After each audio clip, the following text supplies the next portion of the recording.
행복한 안식일입니다. 모든 찬양과 또 모든 가사가 감동이 있는데, 나를 정복하시사 승리하소서. 하나님께서 우리를 정복하실 수 있도록 우리의 생각과 삶을 구별해 드리는 이 안식일 되기를 간절히 바랍니다. 오늘 함께 살펴볼 은혜의 말씀은 에스겔 37장인데요 1절과 2절입니다 여호와께서 권능으로 내게 임하시고 그 신으로 나를 데리고 가서 골짜기 가운데 두셨는데 거기 뼈가 가득하더라. 나를 그 뼈 사방으로 지나게 하시기로 본즉 그 골짜기 지면에 뼈가 심이 많고 아주 말랐더라. 에스겔서는 이제 많은 이상들과 또 환상, 또 기이한 행적들이 기록이 되어 있는데요. 오늘 37장의 그 말씀의 배경은 이 이상이 기록된 때는 BC 538년경입니다.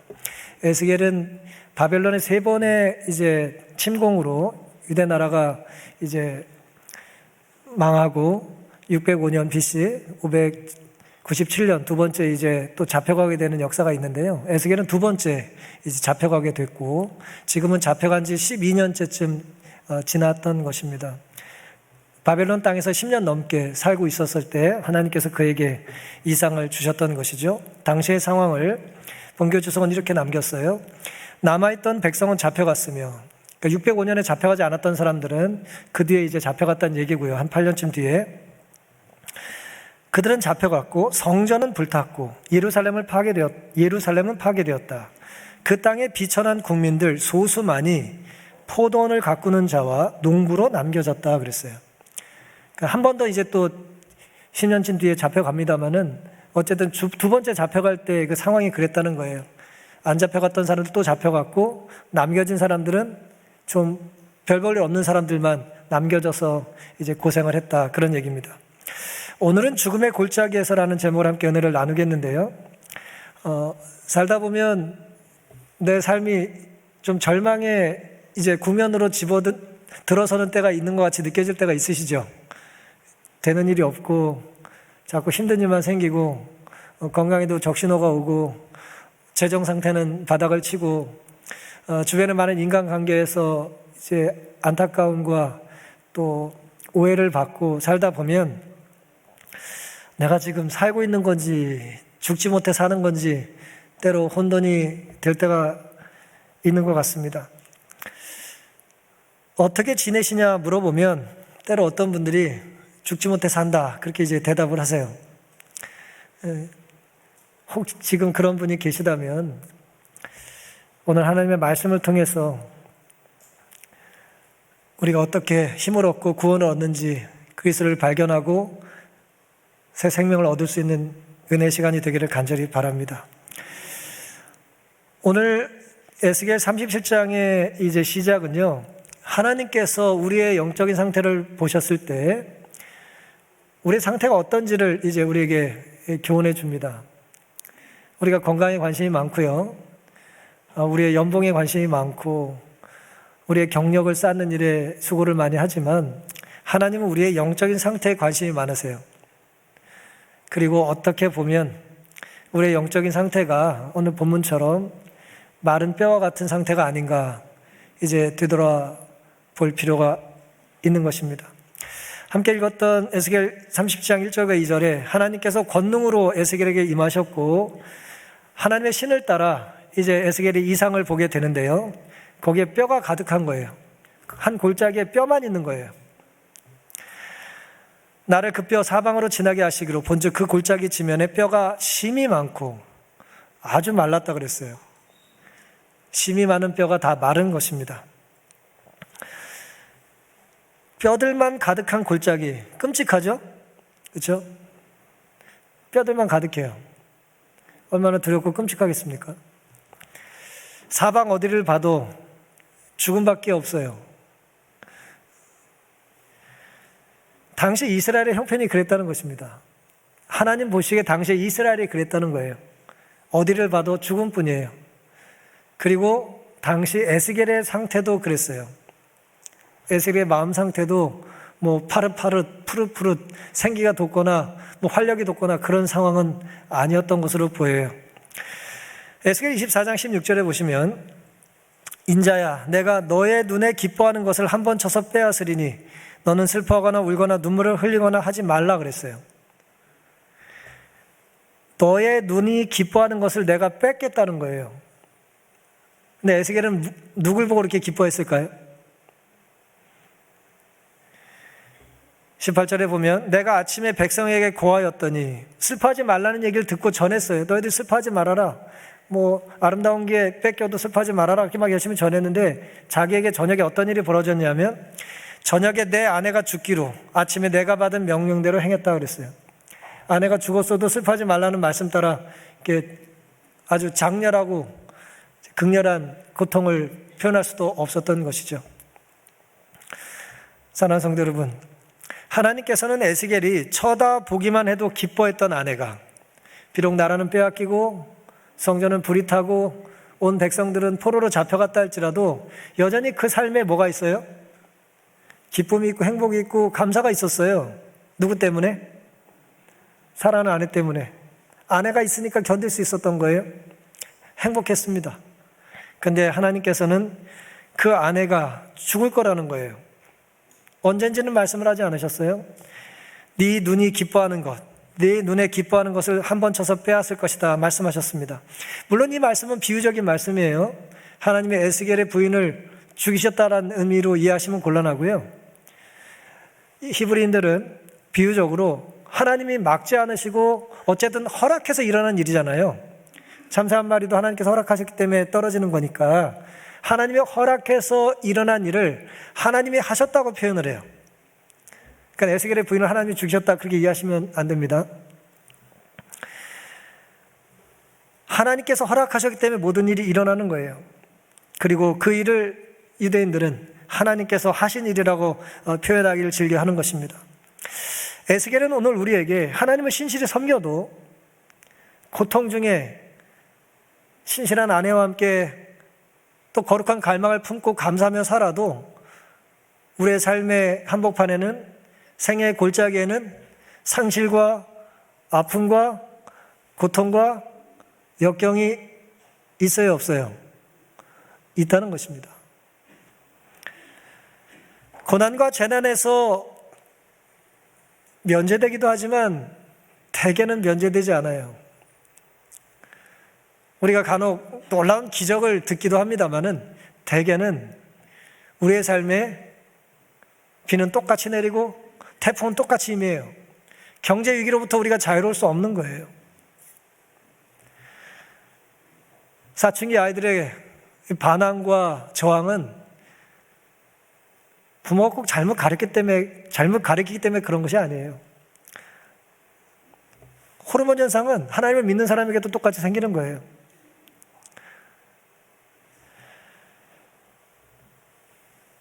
죄와 죄의 모든 결과의 장본인인 사탄은 사람들로 하여금 질병과 죽음은 죄 때문에 당하는 독단적인 형벌로서 하나님에게서 오는 것으로 생각하게 하였다. 생각하게 만든다 그런 뜻이죠. 죄를 짓게 한 존재는 사탄인데 죄 때문에 안 좋은 결과가 생기잖아요. 근데 그걸 누구 탓으로 돌린다고요? 하나님 탓으로 돌린다는 거예요. 하나님 탓인가요? 죄의 결과로 고통이 온 게 하나님 탓이에요? 이스라엘 백성들이 바벨론의 포로로 잡혀가고 때로 아무리 신실하게 살아도 병들어 죽는 게 하나님 탓인가요? 아니죠. 오히려 하나님은 그렇게 되지 않을 수 있는 방법을 알려주셨잖아요. 순종하면 산다는 말씀을 알려주셨는데 이쪽으로 가면 옳은 길이라는 정로를 알려주셨는데 정로를 가지 않고 반대 길을 최선을 다하여 가는 사람들에게 좋은 결과가 있을 수는 없단 말이에요. 차선을 지켜야 안전한 건데 역주행을 하면 곤란하지 않겠습니까?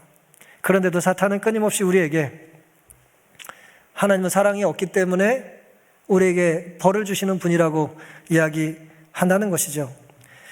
죄의 결과에 대한 책임 하나님께 있으신 건 아니죠. 오히려 생명과 구원을 알려주신 하나님께 오히려 감사해야 되는 것입니다. 하나님은 때로 우리의 영적인 상태를 이렇듯 적나라하게 보여주세요. 마치 골짜기에 뼈들이 가득한 것처럼 우리의 영의 눈이 뜨인다면 우리의 상태를, 우리의 영적인 실존을 이제 바라보게 될 것입니다. 사망의 골짜기에 빼곡히 마른 뼈들로만 가득했다 그랬어요. 성경에는 골짜기 지면에 뼈가 심이 많다 그랬죠. 그리고 그 뼈의 상태는 아주 말랐다는 거예요. 일단 뼈가 있어요. 죽은 사람이죠. 근데 뼈가 2개 있고 3개 있고 계속 늘어나요. 그럼 마른 뼈가 많으면 그 안에 생명이 있을까요? 근데 사람들은 때로 착각을 하는 거예요. 그 마른 뼈라도 많으면 좋은 줄 알아요. 좋지 않아요. 그건 좋은 게 아니에요. 우리는 어떤 면에서 부끄러운 줄 모르고 내가 행한 많은 죄의 양이 크다고 말이에요. 혹은 나와 같은 삶을 사는 사람이 많다고 좋아할 때는 없는지 모르겠어요. 저 사람도 이렇게 산다. 옛날에도 그랬다. 세상은 결국 그럴 거다. 온 우주의 모든 피조물이 다 그렇게 살아도 잘못된 건 잘못된 것 아니겠어요? 오늘 우리의 삶 속에 우리의 관심이 적어도 내 건강 상태보다, 내 재정 상태보다, 심지어 우리가 타고 다니는 차량의 이 상태보다 나의 영적인 상태에 대한 관심이 더 예민할 수 있기를 간절히 바랍니다. 본문은 우리에게 하나님이 우리에게 질문하시는 분이라고 묘사를 하는데요. 모든 걸 다 아시는 하나님께서 왜 나에게 질문을 하실까? 대부분의 문제에 대한 답은, 아니요, 모든 문제의 답은 이제 하나님께 있으신데요. 우리에게는 하나님께서 질문하시면서 내가 답이라는 걸 네가 알기를 원한다는 의미로 질문을 하시는 것 같아요. 에스겔 37장 3절에는 그가 내게 이르시되 인자야 이 뼈들이 능히 살겠느냐? 뼈들이 많으면 살 수 있겠냐? 마른 뼈들이 가득 차면 살 수 있겠냐? 그렇게 물으시는 거예요. 그랬더니 에스겔이 대답합니다. 내가 대답하되 주 여호와여 주께서 아시나이다 그랬어요. 이 답이 정답인가요? 어떻게 생각하세요? 하나님 우리가 어떤 질문을 하세요? 근데 우리는 잘 모르겠어요. 누구는 아세요? 하나님은 아시고 하나님은 그렇게 하실 수 있으시다는 걸 우리 믿는 거예요. 이 뼈들이 능히 살겠느냐? 다시 사람 노릇할 수 있겠느냐? 하나님은 아신다고 에스겔이 대답을 해요. 하나님만 아신다고 대답합니다. 정답이에요. 하나님은 아신다는 걸 믿으시기 바랍니다. 하나님은 하실 수 있으세요. 마른 뼈 같은 우리를 다시 살리실 수 있습니다. 이 무너져가는 우리의 삶을 새롭게 재건해 주실 수 있으세요. 사실 에스겔에게 하나님은 여러 번 기이한 행동을 명령하셨어요. 에스겔 2장에 보면 인자야 내가 너에게 이르는 말을 듣고 이 패역한 족속같이 패역하지 말고 너의 입을 벌리고 내가 너에게 주는 것을 먹으라 그러셨어요. 우리가 이런 말씀하시면 뭘 주실까 기대하겠죠? 빵을 주실래나 떡을 주실래나? 그런데 하나님께서 9절에 보니까 내가 보니 한 손이 나를 향하여 펴지고 그 손에 두루마리 책이 있더라. 그가 그것을 내 앞에 펼치니 그 안팎에 글이 있는데 애가와 애곡과 재앙의 말이 기록되었더라. 나보고 책을 먹으래요. 이스라엘 백성들의 영적인 상태가 이런 문제가 있다는 걸 알려주시는 책을 뜯어 먹으라는 거예요. 옛날에 가나안 시절에 고시 공부하던 사람들이 책을 뜯어 먹으면서 공부했다는 얘기를 제가 들은 적이 많은데 그런 게 아니에요. 우리의 죄악이 기록된 것들을 두루마리에 기록하시고 그걸 이제 먹으라는 거예요. 아주 기이한 행동이죠. 3장 24절입니다. 주의 신이 내게 임하사 나를 일으켜 세우시고 내게 말씀하여 가라사대 너는 가서 너의 집에 들어가 문을 닫으라. 인자야 무리가 줄로 너를 동여매리니 내가 그들 가운데서 나오지 못할 것이라. 내가 너의 혀로 너의 입천장에 붙게 하여 너로 벙어리가 되어 그들의 책망자가 되지 못하게 하리니 그들은 패역한 족속임이니라. 그들의 죄악을 가득 기록한 책을 뜯어 먹으라고 하신 다음에 몸을 묶어놓고 어차피 그들은 네가 말해도 듣지도 않아. 그래서 말을 못하게 하시는 거예요. 이 외에도 에스겔은 이쪽으로 390일 저쪽으로 390일 그냥 누워가지고 2년 넘게 누워있기만 또 했어요. 에스겔 4장에 보면 심지어 온갖 곡식으로 떡을 만들어가지고 인분에다가 구워 먹으라는 거예요. 너무 하시는 거 아닙니까? 그래서 에스겔이 이때는 바로 순종을 안 하고 저항을 해요. 내가 하나님 하지 말라는 거 안 하고 하려는 거 잘하고 살았는데 너무 하시는 거 아닙니까? 그때 하나님께서 조금 양보하셔서 에스겔 4장 14절에 보면 쇠똥으로 인분을 대신해라 그랬어요. 그 사람 똥이 너무 싫다니 그럼 쇠똥으로 해라 그랬어요. 쇠똥으로 구운 거 이제 떡 만들어가지고 이제 먹는 거예요. 온 머리털을 다 밀고, 몸에 있는 모든 털을 다 밀고, 그걸 다 묶어서 3분의 1씩 나눠서 3분의 1은 불태우고, 3분의 1은 칼로 자르고, 또 3분의 1은 바람에 흩날리라는 거예요. 에스겔 5장의 이야기입니다. 기이한 행위 예술을 하고 있어요. 에스겔에게 하나님께서 나타나실 때마다 좋은 일이 생겨요, 안 좋은 일이 생겨요? 이상한 일이 생겨요. 당시의 영적인 이스라엘 백성들의 상태가 어땠다는 거예요? 이랬다는 거예요. 네가 뭐라고 말해도 그들은 듣지 않고, 내가 말해도 듣지 않고, 그런 걸 이제 몸으로 표현해서 알려주라는 거예요. 에스겔 2장 3절에는 내가 내게 이르시되 인자야 내가 너를 이스라엘 자손 곧 패역한 백성 나를 배반하는 자에게 보내노라. 그들과 그 열조가 내게 범죄하여 오늘날까지 이르렀다 그랬어요. 그나마 에스겔은 잘 순종했기 때문에 가라면 가고, 오라면 오고, 굶으라면 굶고, 먹으라면 먹고, 밀라면 밀고, 말하지 말라면 말하지 않고 다 순종을 했어요. 근데 이스라엘 백성들은 순종하지 않았다는 거예요. 사랑하는 성도 여러분, 순종은요 때로 우리를 불편하게 만듭니다. 우리는 때로 순종한 만큼 불편해요. 불편함을 감수하며 우리는 순종을 지속해야 되는 것입니다. 하나님을 거절하는 이들에게 그들이 뻔히 거절할 것을 아시면서도 하나님은 에스겔을 보내시고 오늘 우리를 부르세요. 하나님 없이도 얼마든지 살 수 있다고 착각하는 이들에게 하나님께서는 하나님이 어떤 존재인지를 알려주기를 원하세요.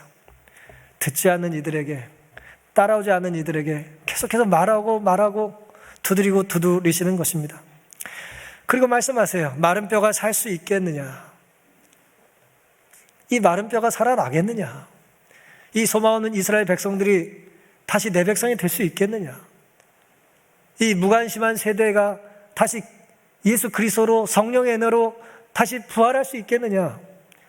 성령의 불길이 다시 한번 이 교회를, 우리의 가정을, 우리의 메마른 심령을 불 지펴 살려낼 수 있겠느냐? 물으시는 거예요. 마른 뼈가 살 수 있을까요? 우리 이렇게 대답하길 원할지 모르겠어요. 그 마른 지 얼마 됐습니까? 수분이 얼마나 남았습니까? 조금 덜 마른 건 가능성이 높을 것 같습니다. 그렇지 않아요. 지금 갓 죽었든 죽은 지 오래됐든 인간의 힘과 능력으로는 부활시킬 수 없는 거예요. 살릴 수 없어요. 정성스럽게 마른 뼈를 닫고 섬기면 생기가 올라 생명이 시작되는 것은 아니죠. 아무리 마른 뼈가 오래돼도 우연히 생명이 생겨날 수는 없습니다. 시간이라는 이 개념을 가지고 우리가요, 수많은 시간 속에 뭔가 시간이 지나다 보면 뭔가 이 일이 우연히 발생해가지고 뭔가 생겨날 것 같이 말하잖아요. 그렇지 않아요. 변함이 없는 것입니다. 오답을 여럿이 열심히 오랫동안 쓴다고 답이 되진 않아요. 답은 누구에게 있습니까? 하나님께만 있습니다. 하나님만 답이 되세요. 따라서 오늘 우리가, 마른 뼈 같은 우리가, 연약한 이 교회가 점점 영향력을 잃고 있는 기독교 신앙이 다시 살 수 있는 답은 누구에게 있다고요? 하나님께만 있습니다. 하나님만 아세요. 오늘 우리가 우리의 문제에 함몰돼서 하나님은 이 문제가 너무 크기 때문에 하나님조차 해결하시기 힘들 거라고 하는 어리석은 생각이 우리에게는 없기를 간절히 바랍니다. 하나님은 답이 되시고 여전히 답을 주실 수 있는 분입니다. 에스겔의 대답이 우리 모두의 대답이 될 수 있기를 간절히 바랍니다. 그런 하나님께서는 에스겔에게 한 가지 명령을 하시는데 그건 뭐냐면 전하라는 거예요. 듣든지 안 듣든지 계속 전하라는 거예요. 가만두면, 아무것도 하지 않으면, 에스겔이 아무것도 하지 않으면, 전하지 않으면 그들은 하나님을 통해 살아날 수 있는 기회가 있어요, 없어요? 없는 것입니다. 아인슈타인이 했다고 알려진 말인데요. 똑같은 일을 반복하고 다른 결과를 기대하는 건 어리석다 그랬어요. 전하지 않고 순종하지 않으면서 좋은 결과를 기대하는 건 어리석은 것입니다. 3절부터 4절부터 보시면 또 내게 이르시되 너는 이 모든 뼈에게 대언하여 이르기를 너희 마른 뼈들아 여호와의 말씀을 들을지어다. 주 여호와께서 이 뼈들에게 말씀하시기를 내가 생기로 너희에게 들어가게 하리니 너희가 살리라. 너희 위에 힘줄을 두고 살을 입히고 가죽으로 덮고 너희 속에 생기를 두리니 너희가 살리라. 또 나를 여호와인 줄 알리라 하셨다 하라.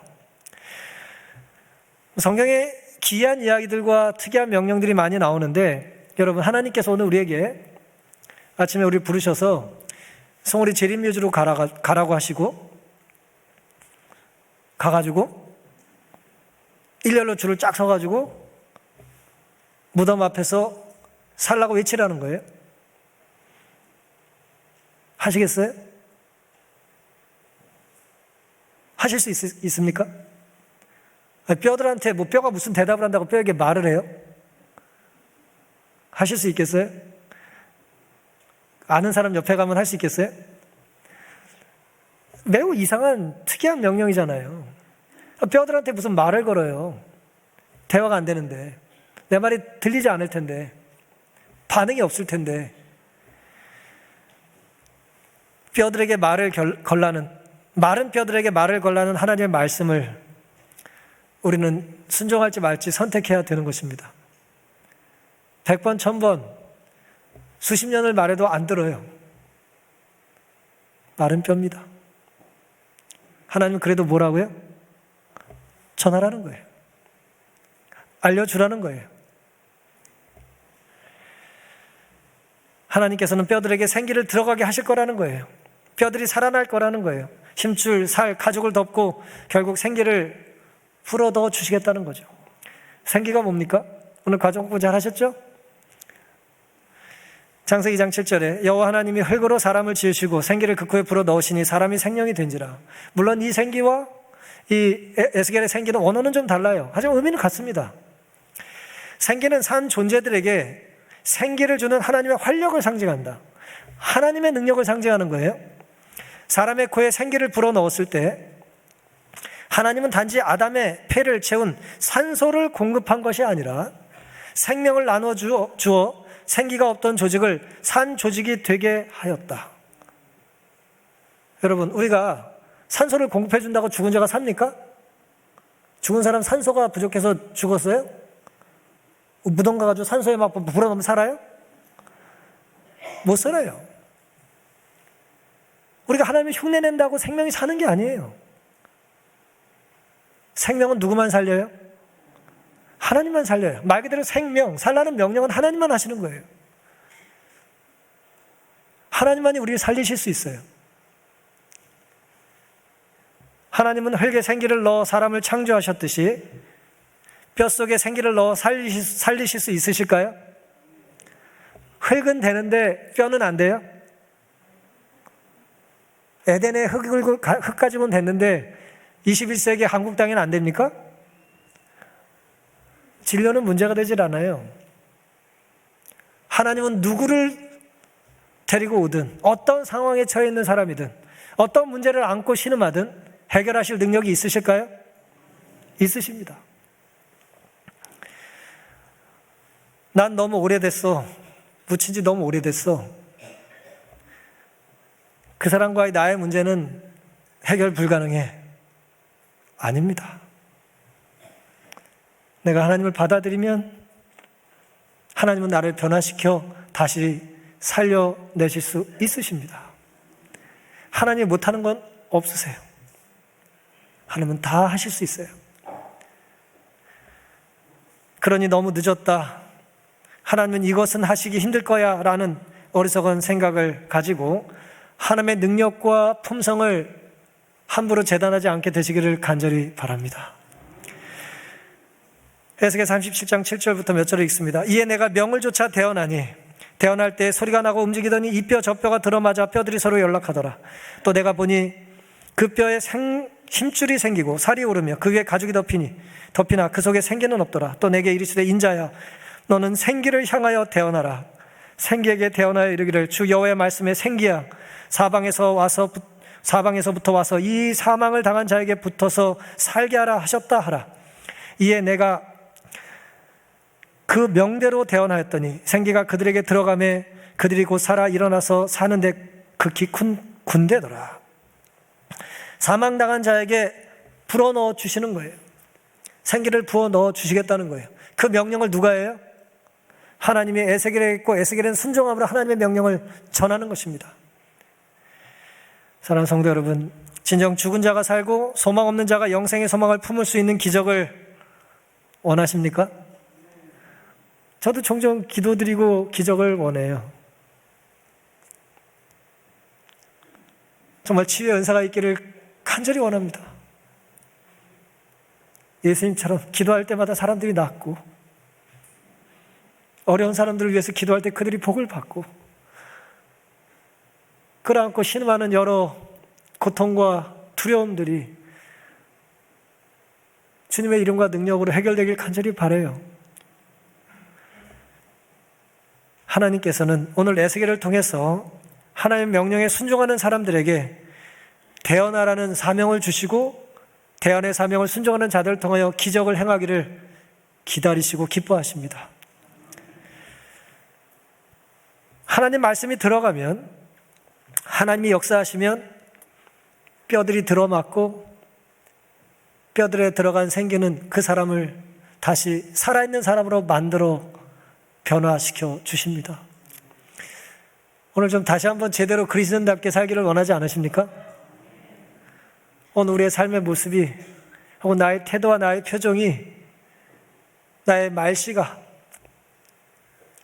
정말 그리스도를 드러내기를 원하지 않으십니까?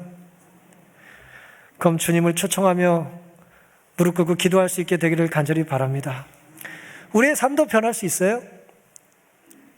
우리의 가정도 뼈만 남은 우리의 가정도 부딪힐 때마다 뼈가루만 날리는 건조한 말라 비틀어진 마른 불탄 막대기 같은 우리의 삶에도 우리의 가정에도 하나님은 생기를 불어 넣어 줄 수 있는 것입니다.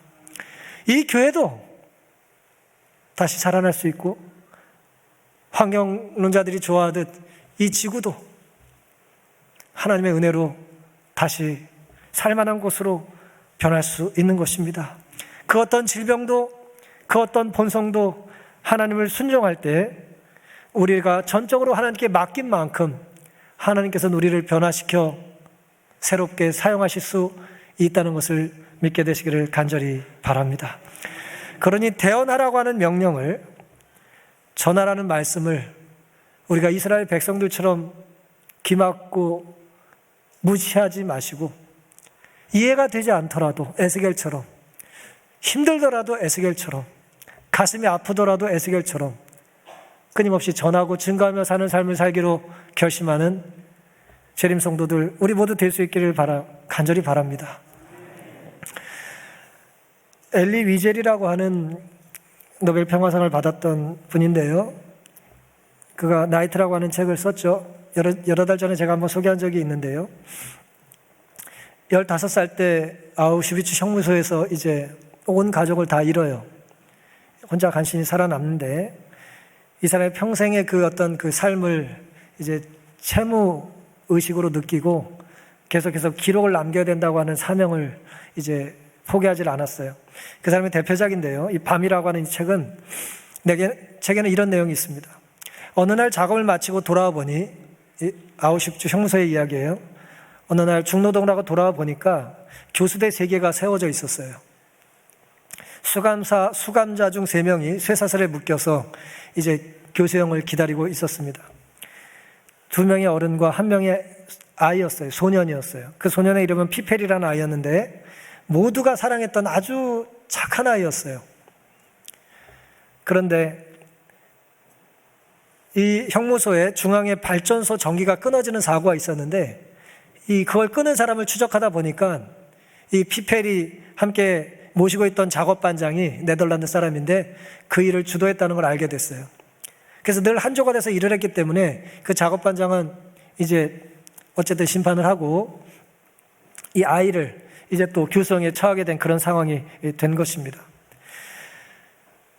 교수형이라는 건 말 그대로 이제 목을 매달아 사람을 죽이는 것인데 의자에 올라가게 하고 이제 목을 매달고 이제 의자를 발로 치면 자기 몸무게에 의해서 이제 죽게 되는 것이죠.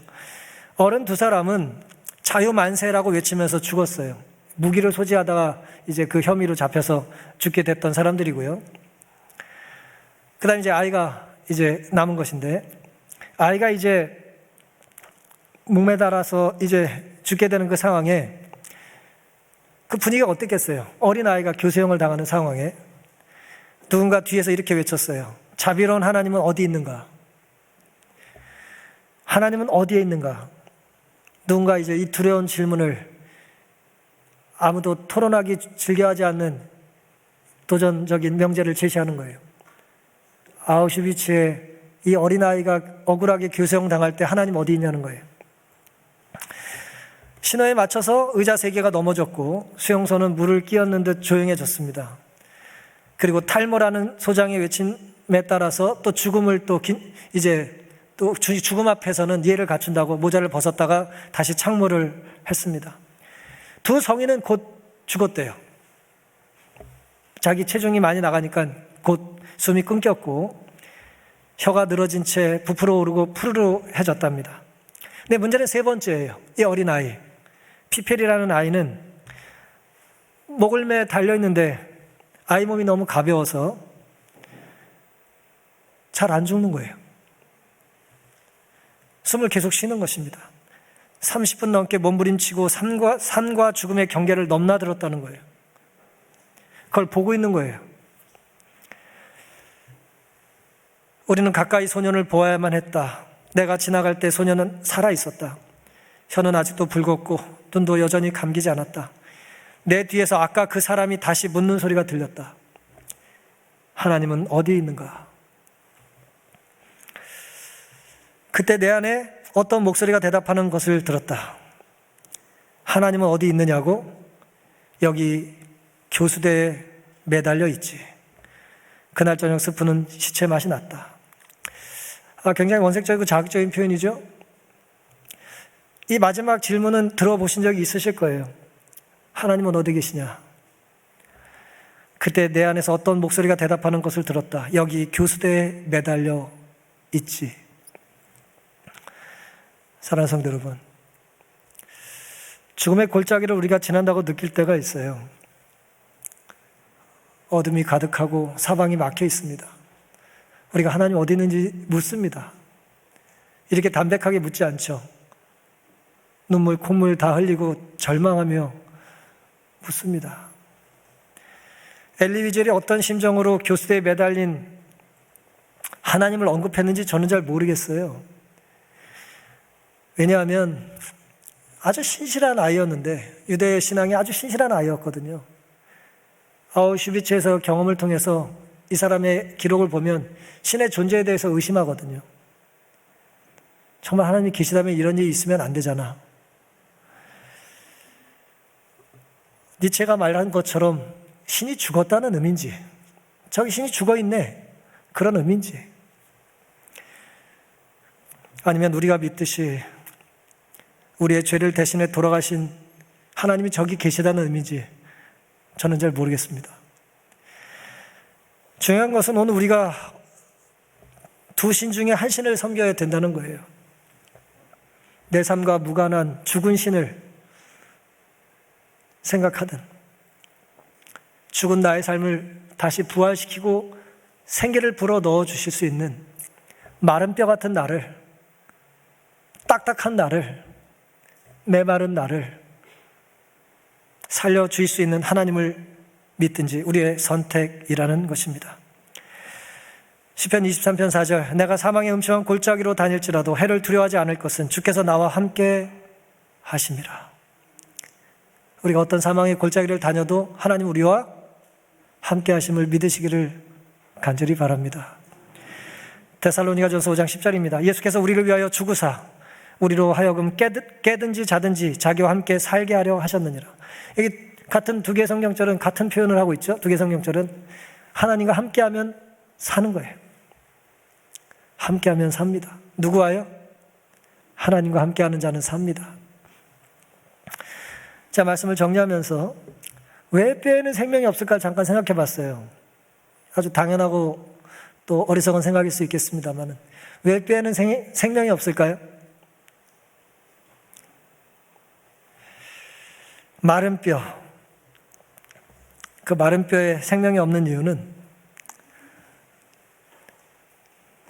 피가 없기 때문이에요. 우리에겐 예수 그리스도의 피가 필요합니다.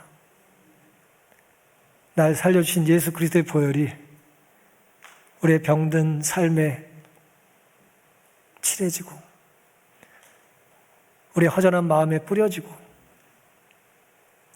죄악된 우리의 본성을 그 예수 그리스도의 피에 깊이 잠긴다면 우리는 다시 살 수 있는 것입니다. 하나님 우리를 사랑하시기에 아들 생명을 지불하셨고 우리를 살려주셨습니다. 그러니 아무리 망가졌다고 해도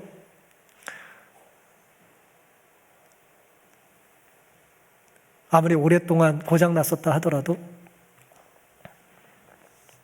바늘 하나 들어가지 않을 것 같은 표독스러운 삶을 수십 년 살았다 할지라도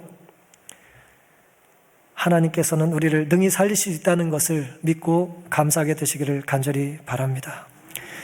죽음의 골짜기 마른 뼈들이 만약에 우리에게 보인다면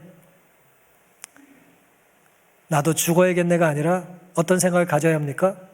이들을 내가 대언자가 되어 살려야겠다는 생각을 하게 되시기를 간절히 바랍니다. 죽어가는 세상에 그리스도가 점점 대접받지 못하는 세상에 적어도 우리 안에는 예수 그리스도가 삶의 주인이 되시기를 간절히 바랍니다.